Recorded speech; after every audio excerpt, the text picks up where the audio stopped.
Jina lako litukuzwe Baba, jina lako lisifiwe na utukufu wako wenye nguvu ukaendelee kuonekana katika yote. Asante muweza wa yote na Baba wa utukufu wote katika jina la Yesu. Muhimidi Bwana, mtukuze Bwana nafsi yangu, nafsi yako mpendwa mtukuze Bwana. Baba yetu, pokea shukurani zetu, pokea kwa utukufu wako. Mioyo yetu inaendelea kuwa na shukurani kila siku kila saa. Wewe ni mwema. Unatujaza mema, unatujaza neema. Asante kwa uaminifu wako na kwa ukuu wako. Na litukuzwe daima jina lako, Mfalme Bwana wa mabwana katika Yesu Kristo. Asante kwa sababu umetupenda upeo, hata kutufilia msalabani, hata kufufuka ili tuwe hai, tuwe na uzima, tena tuwe nao tele. Kwa jina la Yesu, bariki neno lako kwetu, litujaze, litufunulie, tupate kuendelea kukutumikia katika nguvu na uwezo, kwa damu ya Yesu na kwa jina la Yesu. Amina. Bwana Mungu Baba wa rehema akubariki sana, akujaze neema sasa na wakati wote. Karibu tena katika muda mzuri. Hongera kwa kufikia siku ya Jumapili na tunakwenda kumaliza wiki. Basi Mungu akakupatie kumaliza kwa neema kabisa, kwa ushindi kabisa na kwa nguvu.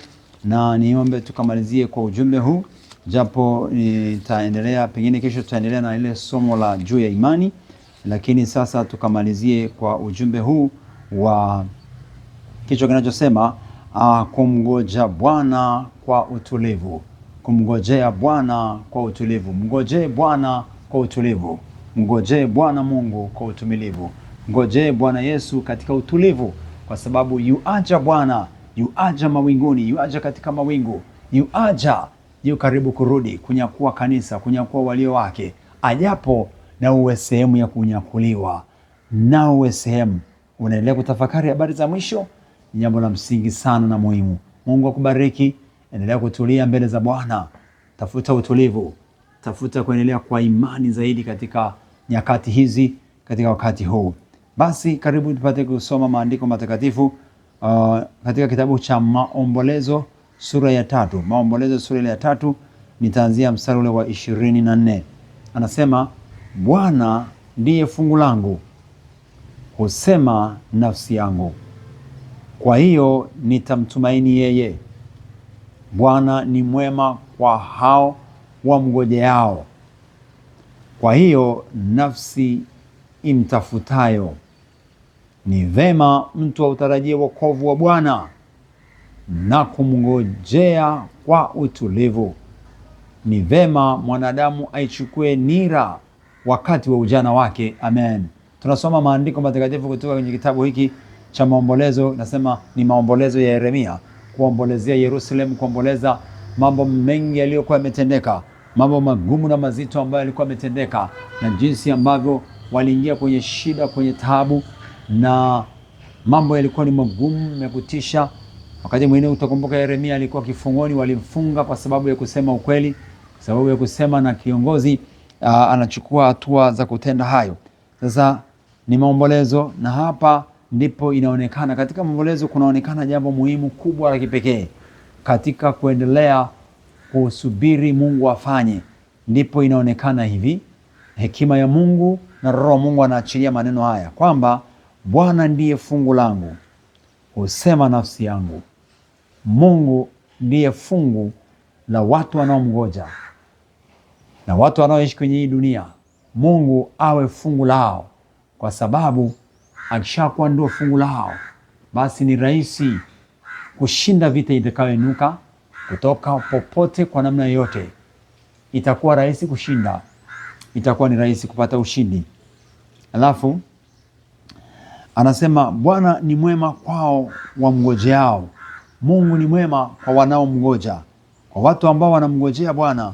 Bwana ni mwema kwao. Kwanza neno hili kumngoja Bwana, hakikisha moyo wako, akili, ufahamu unangojea kurudi kwa Yesu, kulinyakua kanisa, kwa sababu Bwana atakuja, anakuja. Alisema mwenyewe, amesema. Kwa hiyo hakikisha uko katika kungojea Bwana aje. Wakati huo unatembea kwa imani, wakati huo unatembea kwa matumaini. Katika kumngoja Bwana kunahitajika imani. Pasipo imani haiwezi kumpendeza. Pasipo imani haiwezekani kufikia majibu au kumpata yeye tunayemngojea. Anasema mwenyewe, Kiangalia Luka 18, Luka 18 ndio mstari ule wa 8. Luka 18:8. Nawaambia atawapatia haki upesi. Walakini atakapokuja Mwana wa Adamu, je, ataiona imani duniani? Je, ataiona imani duniani? Watu walioendelea kutembea kwa imani wakingojea ujio wa Bwana, na katika kumgoja wamemgoja kwa imani, si katika hali ya mashaka, si katika hali ya kubabaika, bali katika hali ya utulivu. Utulivu, panahitaji imani katika utulivu pia. Panahitaji imani katika kumgoja Yesu. Katika wakati ulio nao katika dunia tunayoendelea nayo, tunahitajika kuwa na utulivu sana, utulivu milele. Basi tembea katika utulivu, mgoje Bwana, mgoje sana yeye aliye mtakatifu. Endelea kuweka utulivu. Anasema Bwana ni mwema kwa hao wamngojeao. Kwa hiyo wema wa Mungu unaendelea kuwepo na utaendelea kuwepo kwa watu ambao wanamngojea Mungu. Wema wa Mungu hauondoki. Mungu anasema na wewe saa hii na mimi kwamba wema wake hauondoki. Je, tunamngoja katika imani, katika utakatifu na kweli, katika imani ya kweli katika Yesu? Unamngoja Bwana? Mgoje Bwana katika imani, katika utakatifu. Na Yesu anasema ataiona imani ajapo. Imani itakuwepo. Ndio sababu tunaendelea kujifunza somo la imani, kwa sababu imani ni muhimu mno. Kwa habari za ukombozi, kwa habari za wokovu, kwa habari za ujio wa mara ya pili ya Yesu, kwa habari za unyakuo. Yesu anauliza, ataiona imani atakapokuja kunyakua? Ataiona imani atakaporudi? Wakati wote akiangalia anaiona imani ikae. Na mgoje Bwana, kwa sababu Bwana ana wema kwa wanaomngojea. Atawapa wema, atawatendea wema, atawatendea mema, kwa sababu yeye amejaa mema, wema, fadhili zimejaa kwake. Basi mgoje Bwana kwa imani kabisa. Nafsi mtafutayo imgoje kwa imani, kwa utulivu. Anasema katika mstari wa 26, ni vema mtu autarajie wokovu wa Bwana na kumngojea kwa utulivu. Ni vema kuwa na matarajio ya wokovu, yaani wakati anapokuja kwamba tutaingia rahani pamoja naye. Yule mwizi pale msalabani aliomba, Yesu nikumbuke leo katika ufalme wako. Wakati alikuwa ni mhalifu, ni mwizi, ni mtu mchafu tu, lakini akaona hapa nitumie neema, na alipata hiyo neema. Kwa hiyo kama wewe aliweka imani namna hiyo, basi yatupasaje sisi ambao tumeendelea kumwamini Yesu, kumtumikia, tunaendelea kuwa na juhudi katika kumtumikia, tuendelee kuwa na juhudi sana zaidi. Ajidhani yako amesimama, angalia asije akaanguka. Biblia inasema angalia usije ukaanguka. Ni vema, anasema ni vema mtu utarajie wokovu wa Bwana. Ni vema kuwa na matarajio ya wokovu. Tuwe na tarajio la kupona, tuwe na tarajio la kushinda, tuwe na tarajio la kuinuliwa, tuwe na tarajio la kusonga mbele, tuwe na tarajio kwamba kwa Bwana yote huwezekana, kwa Bwana yote yanapatikana. Weka tarajio kwa Bwana. Ni vema mtu atarajie neno hilo. Ni vema mtu autarajie wokovu katika wakati huu, wokovu wakati ajapo, wokovu katika maeneo mbalimbali, kwenye eneo la uchumi, kwenye eneo la kazi, kwenye eneo la maisha, kwenye eneo la ndoa, kwenye eneo lote la maisha yetu. Mtu awe na utarajio. Ndani yetu tuna matarajio ya ndani ya kutarajia kupokea kutoka kwa Bwana. Haleluya! Una matarajio, weka tarajio. Kwa hiyo ni vema mtu autarajie wokovu wa Bwana. Alafu anaongezea cha pili, na kumngojea kwa utulivu. Tunatakiwa tuwe na utulivu ndani yetu, katika mioyo yetu, nafsini na fikirani mwetu. Tuwewe na utulivu, watu watulivu mbele za Bwana. Kwa nini utulivu? Kwa sababu Mungu anataka mtumie mtu aliye na utulivu ili apate kumsemesha. Roho Mtakatifu hawezi kuja mahali pana vurugu, papara. Na dunia ina papara sasa. Kwenye Isaya anasema dunia imewayawaya, imechwea, imelewa, ina yumba, imeyumba sana. Kutikisika, nasema imetikisika sana. Kwa hiyo angalia, tafuta utulivu, kwa sababu dunia ina utulivu. Lakini wanaotembea katika ulimwengu wa roho wa Yesu, utulivu wanauona, raha wanaiona, ushindi wanauona, amani ipo. Hakuna mashaka, hakuna wasiwasi. Mngojee Bwana katika utulivu. Usikubali kuwa katika hali ya mahangaiko na masumbufu. Tuliza akili, tuliza moyo, tuliza kwa Bwana. Tuliza kwa Bwana. Anasema ni heri kumngoja Bwana kwa utulivu. Tutarajie wokovu, sio kuangamia, sio kupotea, bali wokovu, kuokolewa kutoka katika ulimwengu huu. Bwana ajapo mara ya pili, Bwana ajapo mara ya pili. Kuna jambo lingine tunaambiwa, ni vema nyingine, na kwamba ni bora, ni vema, ni afadhali mwanadamu, anasema mwanadamu aichukue nira wakati wa ujana. Yaani hapo ujana unatajwa sasa ni wakati wa mapema. Ni bora mapema. Kama sasa wewe ni mzee sasa hivi na ulikuwa una hiyo nira, changamkia wakati huu, kwa sababu kuna saa itafika, mambo yatafungwa, milango itafungwa, neema itaondolewa. Kwa hiyo ni vema sasa ukimbilie kuichukua nira. Nira ipi? Nira ya Bwana Yesu. Mathayo 11:28. Mathayo 11 na mstari wa 28. Anasema, njooni kwangu ninyi nyote msumbukao na wenye kulemewa na mizigo, nami nitawapumzisha. Mstari wa 29 anasema, jitieni nira yangu, mjifunze kwangu, kwa maana mimi ni mpole na mnyenyekevu wa moyo, nanyi mtapata raha nafsini mwenu. Amina. Jitieni nira yangu, nira ya Yesu, fundisho la Yesu, maneno ya Yesu, habari njema za Yesu. Haleluya. Vaa sheria ya Bwana, sheria ya roho wa uzima wa milele. Kuna sheria ya roho wa uzima wa mauti. Sasa tunatakiwa kuvaa sheria, kuvalishwa sheria ya Bwana ya roho wa uzima. Sio sheria ya Agano la Kale tena, sheria ya roho wa uzima.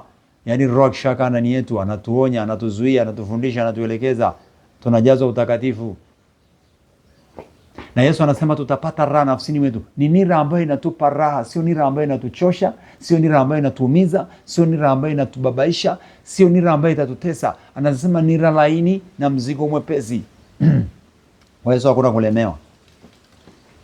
Kwa Yesu hakuna kulemewa. Nira laini, mzigo mwepesi. Kwa anasema ni vema kuichukua mapema. Sasa hivi kama wewe ni mzee na ukuichukua hiyo nira ya Yesu, yani roho ya Yesu, tabia ya Yesu na agizo la Yesu, pendaneni, tunda la Roho, upendo, amani, furaha, utu wema, fadhili, uaminifu, kuwa na kiasi. Kama hujavaa hiyo nira, vaa hiyo nira. Hiyo ndio nira yenyewe. Nira yenyewe ndio hiyo, upendo, amani, furaha, utu wema, fadhili. Hiyo ndio nira. Hiyo ndio sheria ya Bwana, hiyo ndio sheria ya roho uzima. Hiyo ndio nira yenyewe, kuvaa hayo na kutembea hayo, kama alivyoambia katika Kumbukumbu la Torati. Katika Torati wakaambiwa wajifungie shingoni mwao, wajifungie shingoni mwao hayo maneno, hiyo sheria. Sasa tujifungie nira ya Bwana, sheria ya Bwana, roho ya Bwana, tabia ya Bwana, tabia njema ya Bwana. Twende katika tabia ya Bwana, tukae katika tabia ya Bwana, tuongozwe katika njia ya Bwana sawa sawa na mapenzi yake. Anasema ni vema wakati wa nira wa ujana mtu aichukue nira yake. Haleluya. Bwana ni mwema kwao wamngojao. Mungu ni mwema kwako. Unamgoja Bwana au umeshayumba, umeshateseka, umeshaumia, umechukua maamuzi mengine, umechukua njia nyingine, umeamua kwenda vingine? Na kusihi, rudi katika jina la Yesu. Rudi, tembea kwenye njia ya Bwana, tembea kwenye mapenzi ya Bwana. Rudi, kaa kwenye mapenzi ya Bwana. Usitoke nje ya mapenzi ya Mungu. Rudi, mrudie Bwana, mngojee Bwana kwa saburi. Ni heri kumngojea Bwana. Ni vema mtu utarajie wokovu, utarajie wokovu wa Bwana. Isaya sura ile ya 40, nisome pia katika Isaya 40, Isaya 40 na mstari ule wa 31. Isaya 40:31. Bali wao wamngojeao Bwana watapata nguvu mpya, watapanda juu kwa mbawa kama tai, watapiga mbio wala hawatachoka, watakwenda kwa miguu wala hawatazimia. Sasa hayo ni maandiko, hilo ni neno la Mungu, hiyo ni sauti ya Mungu, kwamba wanaomngojea, pamoja na kwamba kunakuwa na misukosuko na namna ya kudhoofishwa, lakini wanaomngojea Bwana, hawa wanaambiwa watapewa nguvu mpya. Wanaotarajia wokovu, ambao wanafika mahali wamechoka, wamekutana na msukosuko, wamekutana na dhoruba na kuteswa na kuchoshwa na dunia na kuchoshwa na watu wenye hila au na adui, Yesu anasema, Bwana neno lake lasema atawapa nguvu. Basi pewa nguvu hata sasa. Bwana akujaze nguvu hata sasa, tukajazwe nguvu hata sasa, nguvu mpya, uwezo tele wa kutembea katika hizo nguvu na katika hiyo mamlaka ya jina la Yesu. Tujazwe uwezo, tujazwe na nguvu, tuweze kutembea katika nguvu zake na katika uweza wake. Baba, asante kwa ajili ya neno hili la uzima. Baba, asante kwa ajili ya kutujalia kufahamu. Naomba utujalie hekima na ufahamu wa roho wa kuendelea kufahamu namna gani tukae katika kukungojea Yesu, katika kusubiri unyakuo utakao kuja kunyakua kanisa lako, watakatifu wako. Mungu, tujalie kuzidi kukaa katika utakatifu kwa neema yako. Roho wako Mtakatifu endelee kutuongoza na kutuwezesha kuifahamu sauti yako, kuishika na kutembea katika nira yako, katika njia ya Bwana, katika sheria ya Bwana. Tuishike, tukae ndani ya hiyo nira. Tujalie kuvaa hiyo nira. Tujalie kujua zaidi jinsi ya kuendelea kukaa na kungoja Bwana, sawa sawa na mapenzi yako Baba, katika jina la Yesu, katika damu ya Yesu Kristo. Nguvu ya Roho wa neema iwe pamoja nasi, tunakuomba. Usitupungukie, usituache. Asante kwamba Bwana ndiwe mchungaji wangu, mchungaji wetu, hatutapungukiwa na kitu.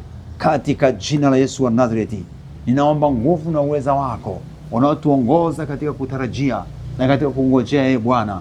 Watu wako wazidi kukungoja, wakungoje wewe katika utulivu na uvumilivu, na mapenzi yako yatimizwe. Kawape nguvu wale wakungojao, kaachilie nguvu na uwezo kwa wale wanaokungoja. Mungu akujaze nguvu. Jua kwamba mpendwa, iko nguvu katika kungoja Bwana. Baba, naomba tuendelee kupata ufahamu katika roho, endelee kugusa ndani mwetu na kutusemesha na kutukumbusha. Roho Mtakatifu, tusilegee, tusichoke, tusirudi nyuma, katika jina la Yesu. Baba mwenye nguvu akujaze nguvu, akujaze uwezo, ayainue maisha yako. Mgoje Bwana kwa saburi, mgoje Bwana kwa utulivu, mgoje Bwana kwa imani, mgoje Bwana kwa uhakika, mgoje Bwana katika utulivu, katika Roho Mtakatifu, kwa kuwa neno litasimama, neno la dumu milele. Mgoje Bwana wakati wote. Mshikilie Yesu. Imani, shikilia imani, kwa imani, kwa neno. Tumia neno. Mungu akujalie uwezo na nguvu katika jina la Yesu. Roho wake wa neema akushibishe sasa. Baba, naomba achilia hayo, yamjaze huyu mtu, yatujaze watoto wako. Tuongozwe, tuwezeshwe kwa uweza wa Roho, katika Roho Mtakatifu, katika jina la Yesu na kwa damu ya Yesu. Asante Mungu uliye karibu, usiye mbali, uliye mwenye nguvu, uliye mwenye enzi. Baba, tujalia hayo na zaidi, litukuzwe jina lako. Basi atukuzwe Bwana Mungu, atukuzwe yeye ambaye kwa rehema zako nyingi umetuzaa mara ya pili, na ambaye Bwana unatutendea kuliko tulivyoomba, kuliko tunavyotarajia. Litukuzwe jina lako. Mapenzi yako yakadumu, yakaendelee kutawala. Asante Mungu mfalme, Bwana, katika jina la Yesu Kristo. Mapenzi yako yakaendelee kutimizwa sasa na hata milele, sasa na hata daima, katika jina la Yesu. Nguvu zako ziwe nasi, uweza wako uwe nasi. Ufalme ni wako na nguvu ni zako. Baba, litukuzwe jina lako.